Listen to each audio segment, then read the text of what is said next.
Live to Zaina Hodder, who's on the outskirts of Sirte on those front lines there. Tell us what you've been seeing and hearing today, Zaina.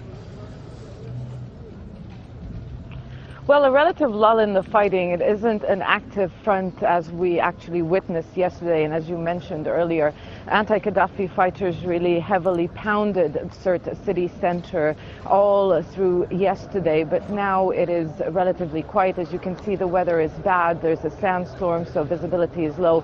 Yesterday, from where we are actually standing, we were able to see the strongholds of the Gaddafi loyalists inside Sirte, like the Ouagadougou Conference Center and the neighborhood known as Giza, the Mauritanian neighborhood is what it is called, where anti-Gaddafi fighters believe mercenaries are holed up. Now, they pounded the city yesterday, but sniper fire really slowed their advance.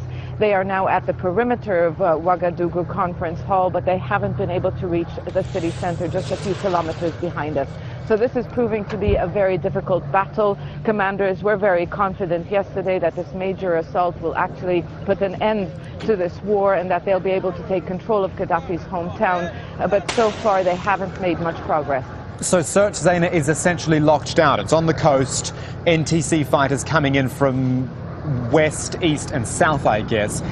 Is it no one in, no one out?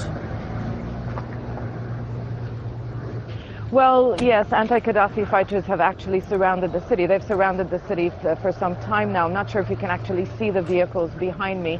Hundreds of vehicles, rocket launchers, tanks, they're all surrounding this, small area, the center, the city center of Sirte, where the Gaddafi loyalists are holed up. Now, they are advancing from three directions: the south, where we are, as well as the east and the west. But according to commanders on the ground, there is a strong Gaddafi force inside Sirte.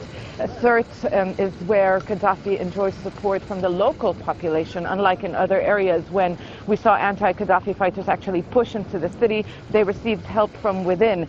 So people inside that city are supporters of Gaddafi. They really received a lot of privileged status during his regime. They were given jobs, development, and we saw a few families manage to leave this morning. Thousands have already left.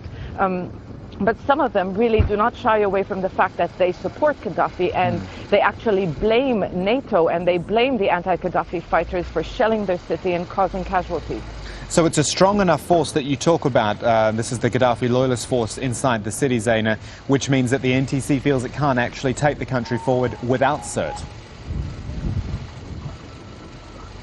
Exactly, because it is largely a symbolic battle at the same time. This is Gaddafi's hometown. It was his political bastion. He even made it the second capital of Libya. The conference hall, their stronghold, the Ouagadougou Conference Hall, that is where he used to receive foreign dignitaries and world leaders, launch the African Union. So it has a lot of symbolic meaning for the people here.